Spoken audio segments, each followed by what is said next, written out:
Hello, everyone. Welcome to Fireside Bible Study tonight. I'm Brother Larry Zim coming to you to bring you another word from the Lord. First of all, I'd like to apologize the past couple weeks, 2 weeks, or 1 to 2 weeks that I wasn't able to get online.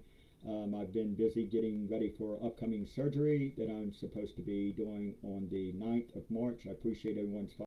It's not a very involved surgery. It's basically just repairing a rotator cuff on my left arm and everything. But it's going to be probably about 3 months of recovery time. So I will be on here during that time. But as far as my guitar playing and singing and things like that, I won't be able to do much picking because this is my dominating hand. So it's going to be a fun journey, but I appreciate if everybody keeps me in prayer. It's a simple outpatient surgery, but there is a physical therapy and long recovery time, things like that. So, but anyway, you won't miss a Monday night. I do encourage and ask that each of you, if you could support, my ministry by just tuning in and listening. And if you want to, sometimes I'm still learning how to get the live chat to work and everything. You can post comments during it, but I haven't figured out how to get that to work yet. Eventually, I will. I'm very technology inclined, but I've been a little bit rusty. I've been out of things lately on it, so I'm trying to get back in the swing of things. So if you'd like the messages, please post. You could also post after the messages are live. They're available on there on Facebook. And also, if you go to sharefaithnetwork.com, that is our ministry site there. You can follow along with there. And I encourage you to check out all that Share Faith Network has available in there. We have a wonderful online resource library that has probably about 40 or 50, and if I'm correct myself if I'm wrong, but 40 or 50 different translations of the Bible, concordances, all kinds of Bible studies, just a variety of different things that you can go in there and enjoy and everything. And there's stuff for even from children all the way up. There's also things on there, resources and tools that pastors may want to take advantage of and everything. And I just encourage you to check it out. And also be sure and watch our live, not live, but our sometimes it's live, sometimes it's not, but our streaming channel, SFN, which is has a packed of a lot of our previous archive of messages that were preached, over the past several years ago when we had our church in Beverly Hills, Florida. So we encourage you to check them out and everything. And also, if Lord leads you to get involved or support our ministry, we're seeking the prayers, much prayer and fasting with the Lord to find a door to open. If anybody has a location in the what do you call it, Allegheny County area that we could use a couple of nights a week. Right now, we're just wanting to start prayer service. Just have like a prayer meeting every week, and what do you call it, Bible study. Right now we're looking for something for Monday nights. So if you do have a vacant building or vacant room or a community center or something like that that we can borrow, we're checking into possibly checking in with the library and different things like that in the area. So I'm hoping I can find something. Right now we're just looking for Monday nights, and it'll be at 6 p.m. That we'll need it for maybe an hour, hour and a half. Not very long at all. Because we would like to do some fellowship afterwards. So anywhere from like basically from 6 to 8 is what we're looking for. So if any of you out there have it, or if there's any churches that would be willing to open their doors to us, we are basically Apostolic Pentecostal faith. However, we have no problems using a resource or building that another church, different denomination church might offer us and everything. We greatly appreciate it. It'd be a blessing to us. I have been seeking the Lord for the right timing and everything, and right now we're feeling led to just have a Bible study and prayers before the Bible study, just to kind of anybody that wants to come is welcome to come, just so we can get together and pray and see what the Lord has in store for us. Okay, with that said and done, I'm going to get started into my lesson tonight. It's kind of got an odd theme to it. It's called Shake, Rattle, and Roll. If you've ever want to know, be challenged by God and want to see how to be victorious in Him and everything, I pray that you'll receive something tonight on this. So what I wanted to kind of talk to you first of all, I want to tell you there is a story that I read somewhere about. There was a story that I read one time about. It was about a little boy whose parents were avid sports fans. They didn't miss a game. On the other hand, they went to church services only sporadically. In other words, the baseball games was more important than attending church. In his mind, the little boy was attempting to learn what it was like and what was different about the two meeting places when his parents took him to. Finally, he found the one thing that it's done both at the ball fields as well as in the church. On the Sunday before Independence Day, they began the worship service with the Star Spangled Banner. The boy recognized this song from the ball games and sang his heart out loud as he could. He sang the Star Spangled Banner. He loved the ending where they were able to sing loudly as they wanted. This morning it was great. The entire congregation roared, "Oh, the land of the free and the home of the brave." As the congregation became quiet and right on cue, the little boy shouted out, "Play ball!" Then there was a little boy who didn't really want to go to church service. He wanted to stay home and do something else. When he arrived at the church building with his parents, he noticed pictures in the lobby. Being a little boy, he didn't realize that there was a war going on and that these pictures were honoring those men and women who had lost their lives on the field of battle in defense of our nation. He asked, "Who are these people?" The head usher said, "These are pictures of people who have lost their lives in the service."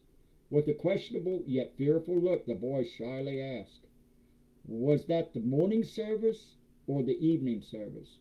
To the little boy, you see, who said play ball, we should say that worship is not a game.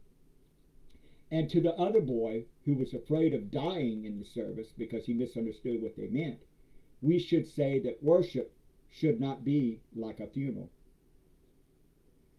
Vance Havner, a famous early revivalist of the 1940s, said, if things are quiet and undisturbed in your church, it is not necessarily a good thing.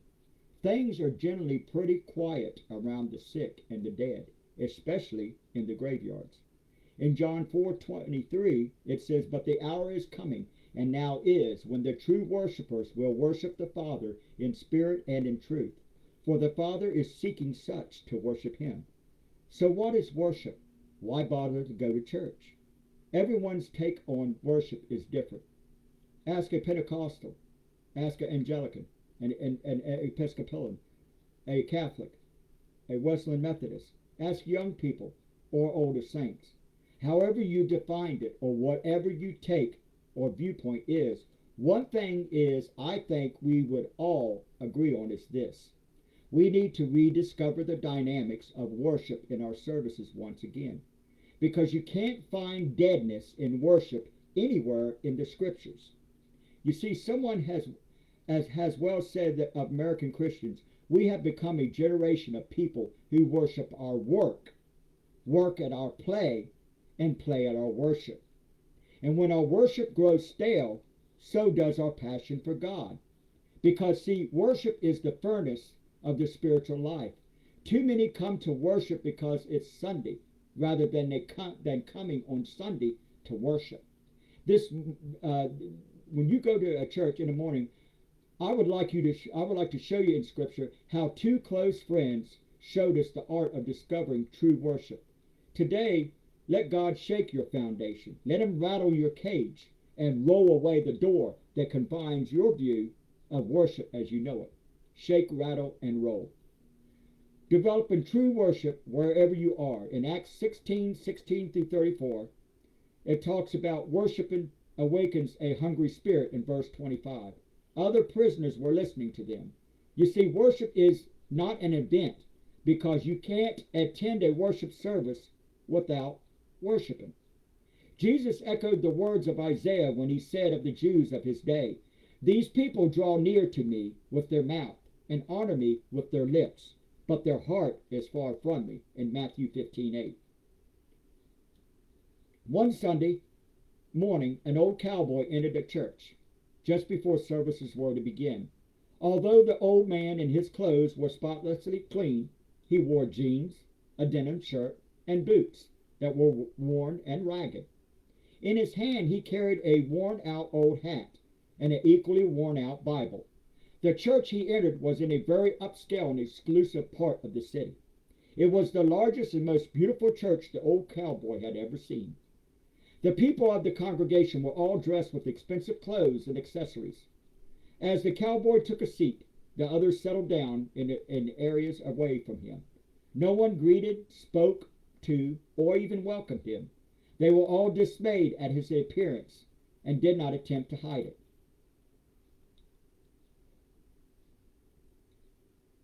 The preacher gave a long sermon about hellfire and brimstone, and a stern lecture on how people ought to be finding more people to win to Jesus because baptisms were down. As the old cowboy was leaving the church, the preacher approached him and asked the cowboy to do him a favor. Before you return next time, maybe have a talk with God and ask him what he thinks would be appropriate attire for worship. You see, you might find that would help you fit in a little better and feel more at home with us. The old cowboy assured the preacher he would. The next Sunday, he showed back up for the services wearing the same ragged jeans, shirt, boots, and hat. Once again, he was completely shunned and ignored. You see, the preacher approached the man and said, I thought I asked you to speak to God about your attire and get his input on the matter of the appropriate dress for worship in his church. Oh, I did that. I truly did, replied the old cowboy. If you spoke to God, what did he tell you the proper dress should be worshiping in here? Asked the preacher. Well, sir, God told me that he didn't have a clue what I should wear here these days. He says he's not attended here in a long time. You see, when you hunger for worship, you will find yourself seeking and listening to the Spirit to touch your heart through the music or the word. And you will find yourself looking less at others and more towards the things of the Spirit. For the Lord does not see me as man sees. For man looks at the outward appearance, but the Lord looks at the heart. The prisoners that were in the prison cells close to Paul and Silas began listening to them. They were not concerned with what they wore, because they were all in rags as well. The prisoners heard Paul and Silas worshiping and praising God. It awakened a hungry spirit within them. Have you ever been sitting in a break room at work, or somehow during the lunchtime with your friend or coworker, and you began to eat your lunch that you brought from home? Your friend or coworker's lunch is made from homemade fluffy bread. That's a two-hander meal, stacked with fresh lettuce, chopped tomatoes, a slice of cheese, cheddar cheese, with a dill pickle on the side. Not to mention the side items of a small dish of macaroni salad or chopped fruit, topped with a slice of cake wrapped in cellophane, while yours is just a couple pieces of flattened bread with bologna and cheese and a smear of mayo and a stale bag of chips that have been hiding in the back of your pantry, and congregate a plastic dish of pharmaceutically sealed Jello pudding. As you look at their lunch and discreetly wipe the drool from the corner of your mouth, you let out a silent sigh and munch down on your quick grab lunch. You see, many times when we come to church, we just slap something together, and we come to church and expect something to wow you, just as you were wowed with your coworkers' carefully prepared lunch. We need to do more than just grab it and go when it comes to worshiping our God.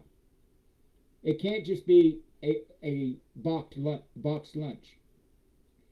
Isn't it interesting that at the wedding in Canaan, Jesus waited until their resources had run dry before he performed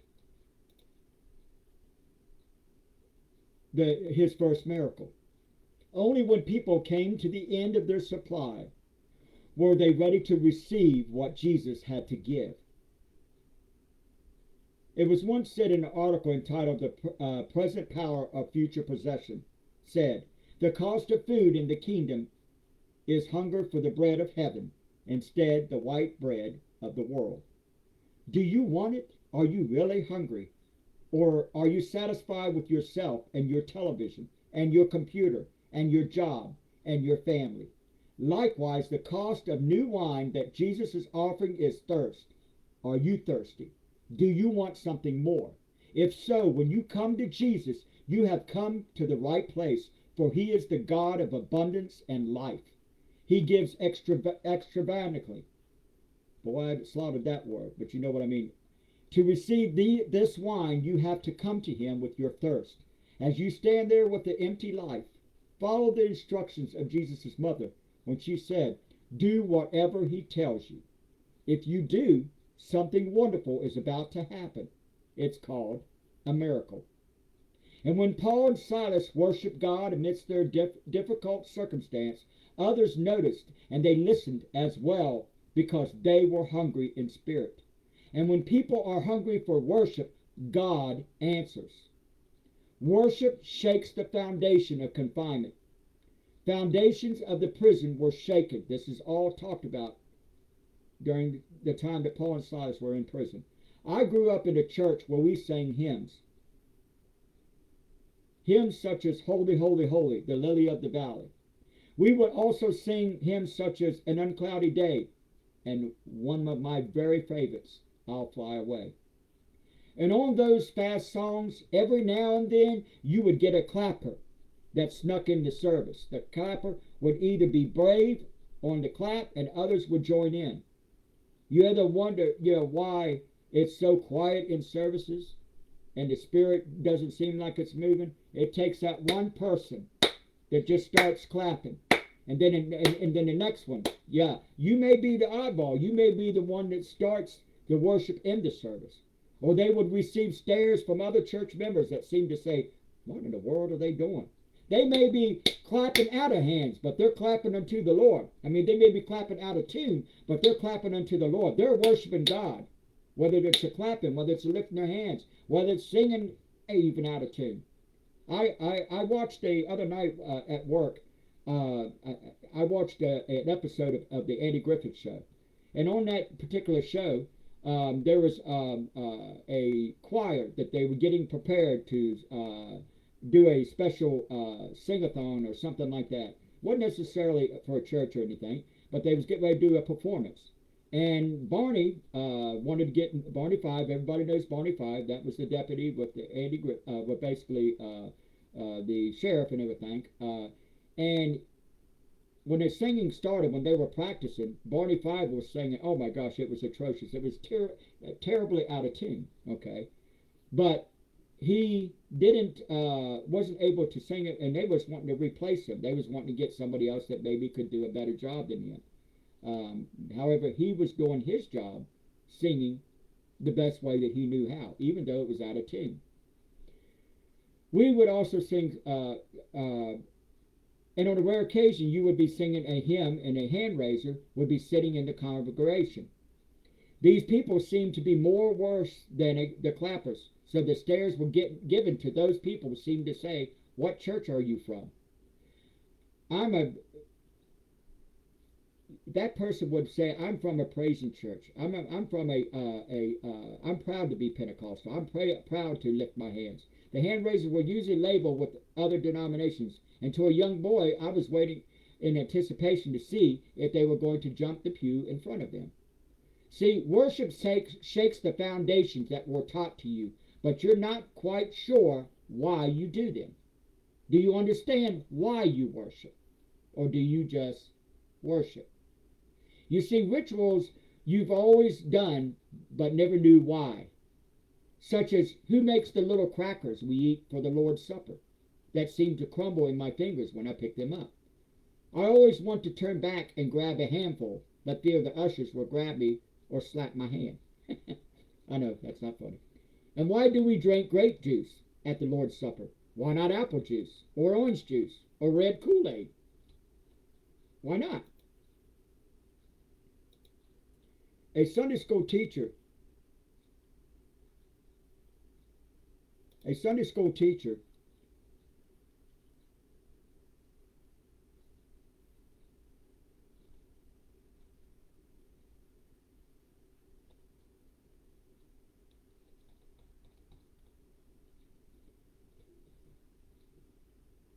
A Sunday school teacher was attempting to teach her young students the true meaning of Easter.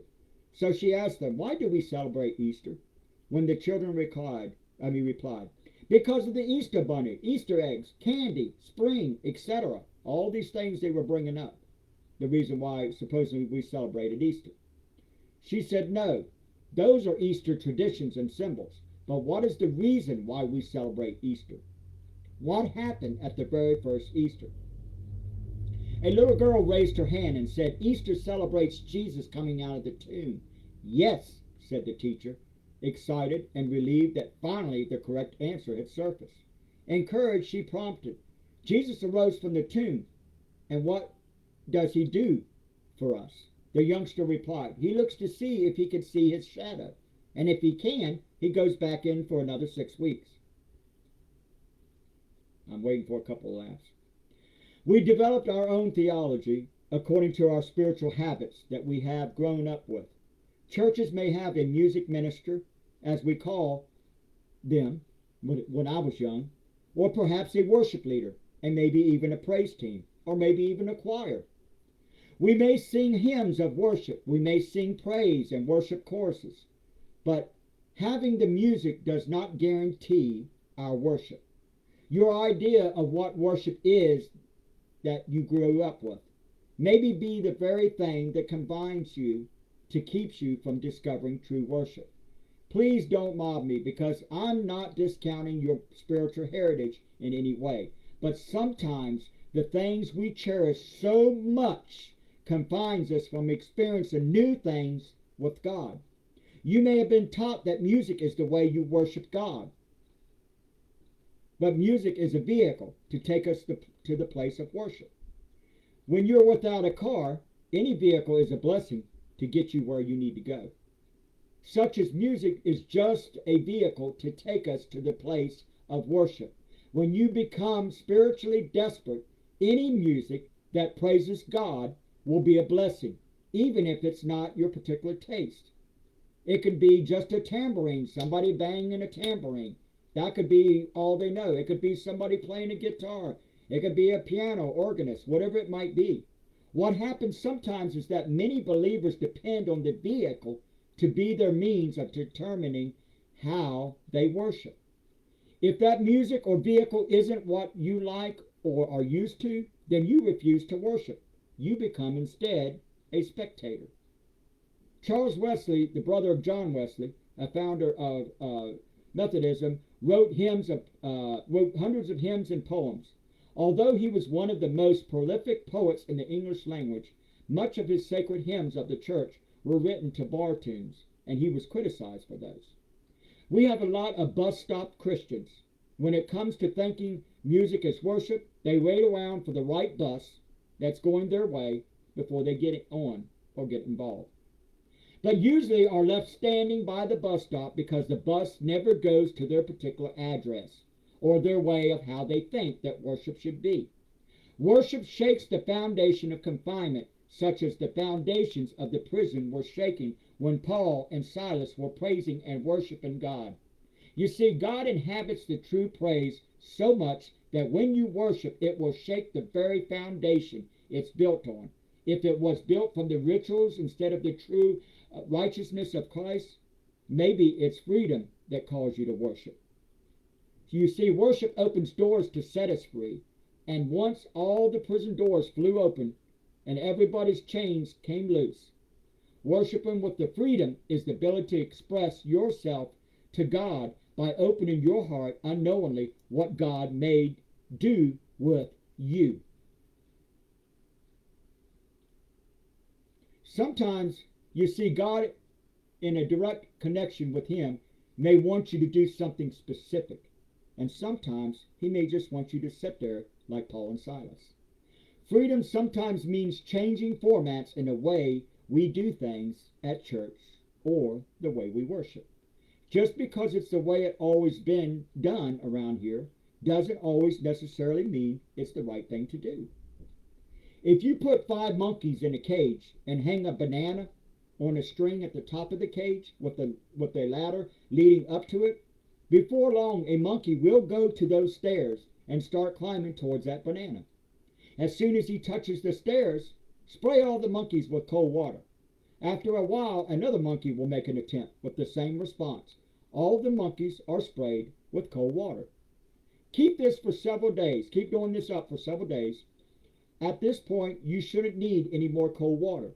If later another monkey tries to climb the stairs, the other monkeys will try to prevent it, even though no water sprays them. Now remove one monkey from the cage and replace it with a new one. The new monkey sees the banana and he wants to climb the stairs. To his horror, all the other monkeys attack him, and after another attempt, an attack. He knows that if he tries to climb the stairs, he will be assaulted. You see, next, remove another of the original 5 monkeys and replace it with a new one. The newcomer goes to the stairs and is attacked. The previous newcomer takes part in the punishment with enthusiasm. Replace the third original monkey with a new one. The new one makes it to the stairs and is attacked as well. 2 of the 4 monkeys that beat him have no idea why they were not permitted to climb the stairs, but they still joined in and participated in beating of the newest monkey. After replacing the 4th and 5th original monkeys, all the monkeys which had been sprayed with cold water have now been replaced. Nevertheless, no monkey ever again approaches the stairs. Why not? Because that's the way it's always been done around here. We have a wonderful thing called Christian freedom. It allows us to do anything we want with the realm of God's permission. And God has given us wisdom to be more than just monkeys. It's good to regularly consider why we worship the way we do. What things are harmful? What things are beneficial? What can change? What shouldn't change? Are there good bananas that we're not making use of simply because they aren't traditional?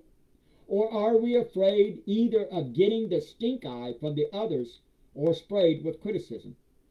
You see, worship opens the door to set us free.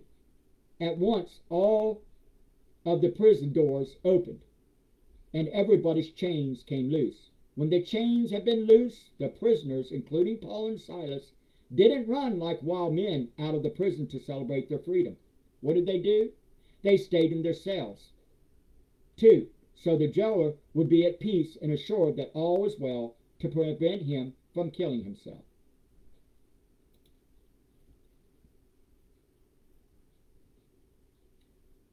They didn't bolt out of the prison hollering, "It's bad to be you," while enjoying their freedom. In their freedom, they chose to remain and worship because they saw a need. You see, because when God gives us freedom, it's not always to run away. Sometimes it's to run to someone that he has put in your path. Worship opens the door to set us free. Worship breaks loose the chains of unknown rituals that prevent you from trying something new from God. Maybe it's time to take action once the door is open. Worship creates call to action, verse 32 in that same chapter. Then they spoke to the word of the Lord to him and all the others to his house. You see, worship creates in us a call to action to do something. Maybe it's a testimony of endurance that will bless other believers. Maybe it's a call to challenge for the weak from the pastor. Maybe it's a chance to pray for someone or encourage one another. Worship is a response to God, and when we worship God, we are responding to him. This is a true story. 2 guys in the church, Paul and William, decided that they really wanted to become godly men. So they started meeting with one another to pray and encourage one another. They even set goals for themselves and their behavior, and then were accountable to one another. Paul decided he wanted to break his habit of using profanity. He decided he was going to put $5 in the offering for every time he swore during the week. In order to stay accountable, he would tell William how many times he failed. The first week, it cost Paul $100. Now, Paul must have been doing okay financially because they didn't stop because that didn't stop his swearing. In fact, while he improved somewhat over the next couple of weeks, he really wasn't having the success he wanted and was losing a lot of hard-earned cash. After the fourth week, William told Paul he had decided that the deal needed to be changed for the coming week, but he wasn't going to tell Paul how he would change it. He just said, "Trust me, it will cost you both less and more." When they met the following Sunday before worship, Paul admitted he failed again. William put a hand on his shoulder and said, "Paul, I told you this was going to cost you both less and more. It's called grace."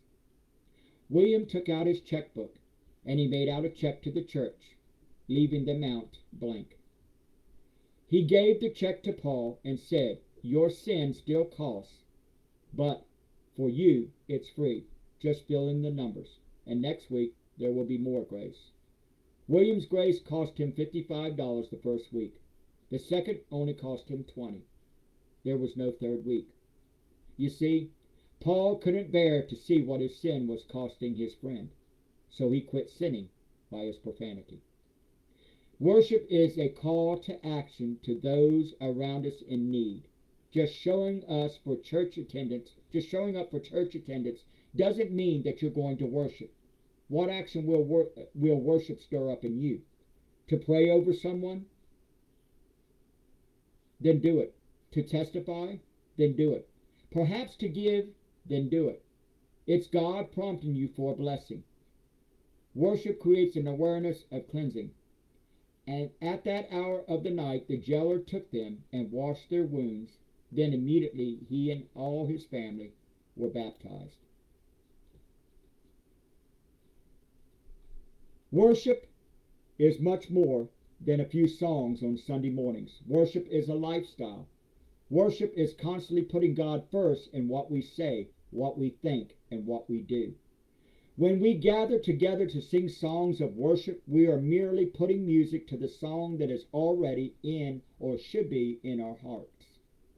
And cleansing our hearts is essential, washing away our wounds of the enemy, being baptized into newness, holding each other accountable and keeping ourselves clean with Christ. An old well that stood outside the front door of their family farm house in New Hampshire. The water from the well was remarkably pure and cold. No matter how hot the summer or how severe the drought, the well was always a source of refreshment and joy. The faithful old well was a big part of the summer vacations at the farmhouse. The years passed and the farmer's son moved into the farmhouse, and eventually the farmhouse was modernized. Wiring brought electric lights, and indoor plumbing brought hot water and cold water. The old well was no longer needed, so it was sealed for use in possible future emergencies. One summer day, years later, the son had a desire for cold, pure water. He unsealed the well and lowered a bucket for the nostalgic, wonderful taste of the delightful refreshment he remembered. He was shocked to discover that the well that once had survived the severest droughts was now bone dry. He asked local residents why his well had gone dry. He learned that wells of that sort were fed by hundreds of tiny underground cells or whatever, which seek a steady flow of water. As long as the water is drawn out of the well, new water will flow through the rivulets, keeping them open for more to flow, which keeps the rivulets clean. But when the water stops flowing, the rivulets clog with mud and close up. You see, the well dried up not because it was used too much, but because it wasn't used enough. Can you see the comparison to worship and developing a daily time for prayer and devotion? The consequences of not drinking deeply of God is to eventually lose the ability to drink at all through lack of cleansing. The Bible calls this hard-heartedness or callousness. Don't let your well run dry, because if it does, you may need to clean it to unclog those spiritual rivulets that God pours his blessings. Demonstrate by pouring, while you're pouring the water, here's the thing that you can do. I'll give you an example. Demonstrate by taking a gallon pitcher of water and pouring it into 6 glasses with dirt at the bottom. Use 2 pinches of Kool-Aid and put it in the bottom of the glass before service. Sitting in a large bowl with a top of heavy solid object to elevate the glass above the large bowl. If you want, you could put a towel under it to observe the overflow should it occur. Practice this at first at home and then get your technique perfected. If you mess up, do it again. While you're pouring the water, say, sometimes when we come to worship, we do it half-heartedly, and it only stirs up the things that make us bitter or anger us. The Kool-Aid should turn the water red as you're pouring. Fill the glass almost full. The glass should be red Kool-Aid now.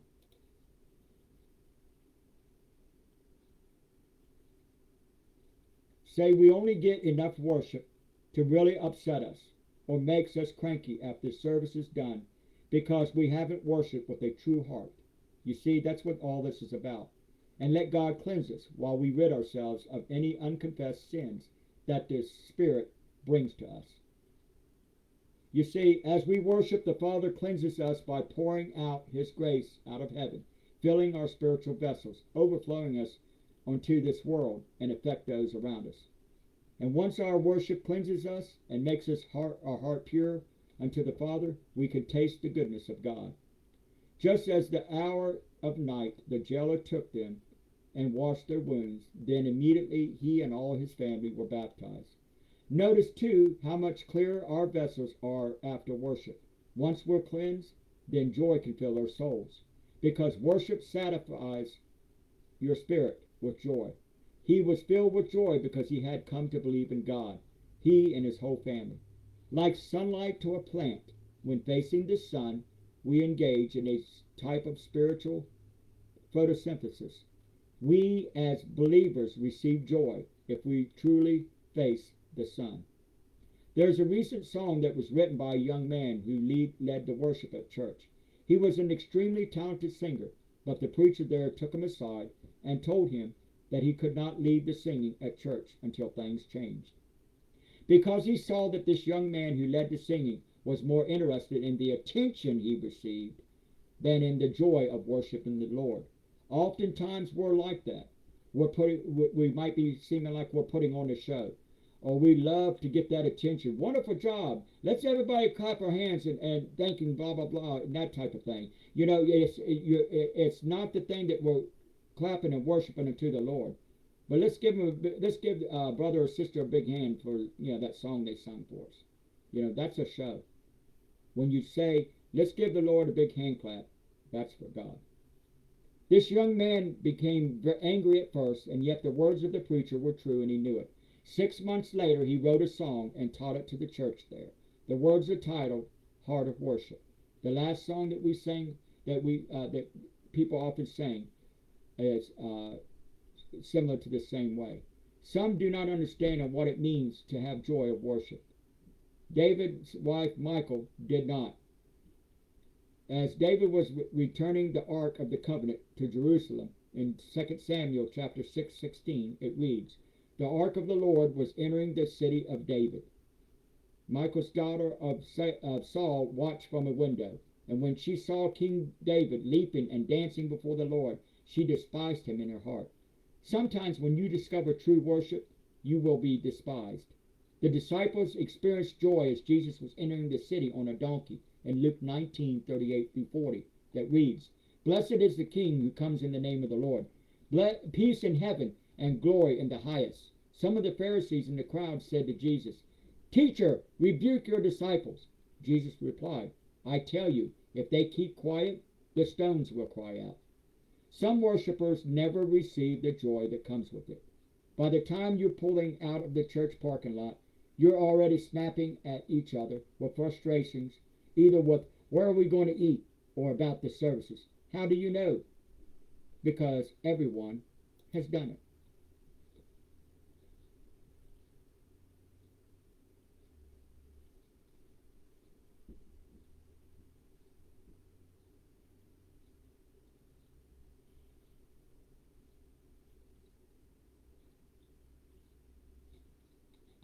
You see, if you're like me At times, maybe you're giving him your songs, but you're never giving him yourself. And that is why there's no joy. The mark of spiritual maturity occurs when a believer takes off the bib and he puts on an apron. There are so many the independent children wear bibs and expect others to meet their needs. Those who don aprons have learned the joy of serving others. Which attire are you wearing? The window. Two men, both seriously ill, occupied the same hospital room. One man was allowed to sit up in his bed for an hour every afternoon to help drain the fluid from his lungs. His bed was next to the room's only window. The other man had to spend all his time flat on his back. The men talked for hours on end. They spoke of their wives and families, their homes, their jobs, their involvement in the military service, where they had been on vacation. And every afternoon when the men in the bed by the window could sit up, he could pass the time by describing to his roommate all the things he could see outside the window. The man in the other bed began to live for those 1 hour periods where his world would be broadened and brightened and expanded by all the activity and color of the world outside that was being described to him. The window overlooked a park with a lovely lake. Ducks and swans played on the water while children sailed their model boats. Young lovers walked arm in arm amidst flowers of every color of the rainbow. Grand old trees graced the landscape, and a fine view of the city skyline could be seen in the distance. As the man by the window described it all in this exquisite detail, the man on the other side of the room would close his eyes and imagine the picturesque scene. One warm afternoon, the man by the window described a parade passing by. Although the other man couldn't hear the band, he could see in his mind's eyes, as the gentleman by the window portrayed it in descriptive words. Then unexpectedly a sinister thought entered his mind. Why should the other man alone experience all the pleasures of seeing everything, while he himself never got to see anything? It didn't seem fair. At first thought, the man felt ashamed, but as the days passed and he missed seeing more sights, his envy eroded into resentment and soon turned him sour. He began to brood, and he found himself unable to sleep. He should be that by that window. That thought, and only that thought, now controlled his life. Late one night, as he lay staring at the ceiling, the man by the window began to cough. He was choking on the fluid in his lungs. The other man watched in the dimly lit room as the struggling man by the window groped for the button to call for help running in. Listening from across the room, he never moved. He never pushed his own button, which would have brought the nurse running in. In less than 5 minutes, the coughing and the choking stopped, along with the sound of breathing. Now there was only silence, deathly silence. The following morning, the day nurse arrived to bring water for their baths. When she found the lifeless body of the man by the window, she was saddened and called the hospital attendants to take him away.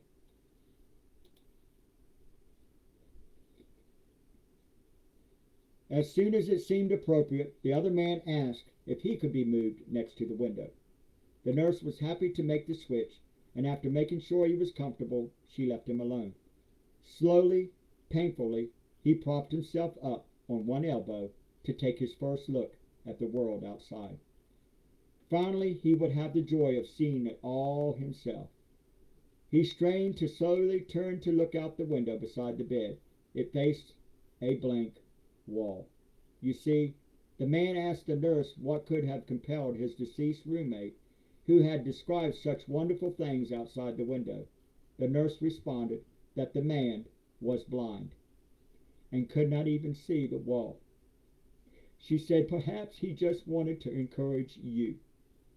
You see, you can't stop the joy of Christ when it's in you as you worship. Finding the true joy by looking at a blank wall can only come from within.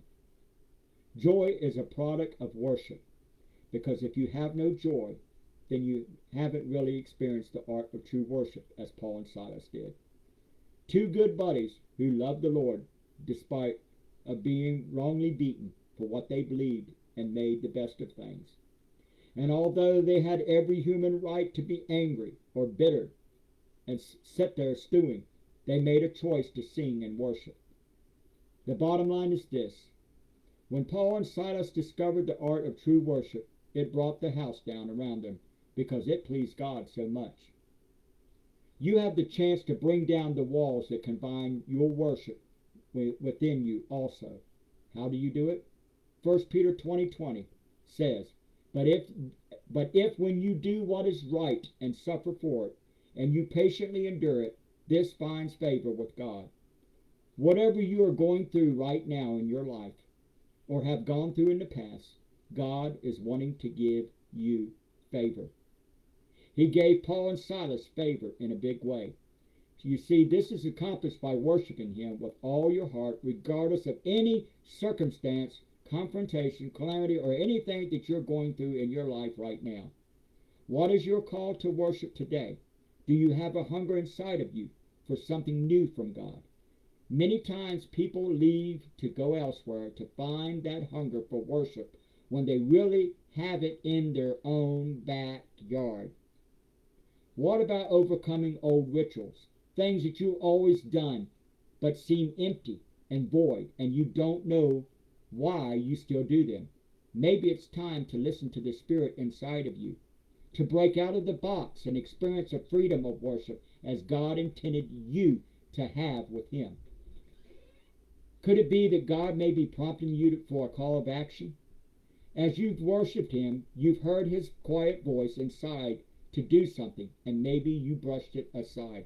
Maybe God is calling you to actively become involved in your church family with the ministry, or to help others in your community. Do it. Don't wait to be told. Don't wait to be given a ministry. Create your own ministry. Help others. Reach a helping hand. Pray for someone. Read the Bible to someone. Teach a Bible study to someone.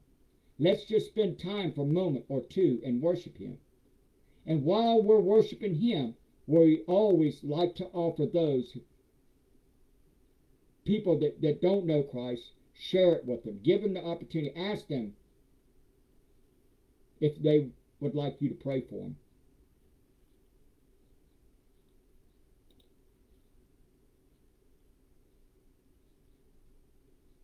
You see, maybe you've needed for a reconciliation with God, or maybe you haven't been baptized and received the Holy Ghost.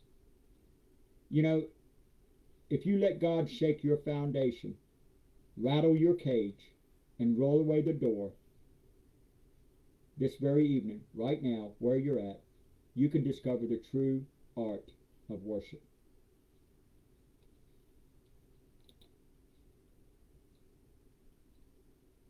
God is ready to change your life and take you from where you're at right now to something wonderful, powerful that you can't in your human mind imagine. But it starts with you wanting to change.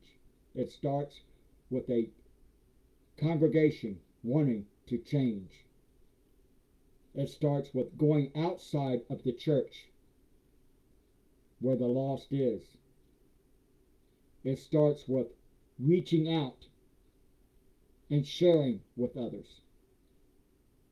Sinners go to church, but you're not going to find sinners in the church. You're not going to find a new person to reach for Christ in the church. They're on the outside. What are you going to do today to impact that life for Christ? Think about it. Thank you for being with me tonight. Thank you for allowing me to bring this word, shake, rattle, and roll. It's time for us to get busy. It's time for us to quit playing games in church. It's time for us to start loving one another, truly loving one another.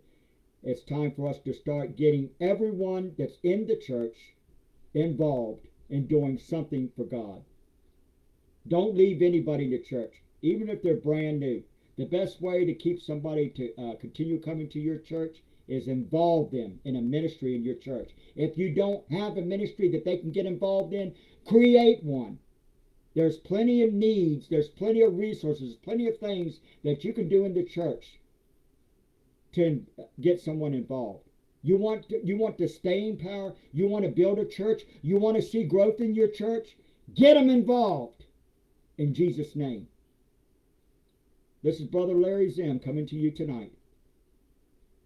And remember one thing, God loves you, and so do I. Put these things into action I've said tonight. I hope that it's gotten inside here and inside here. It's time for us to get up and act. Good night, and God bless you.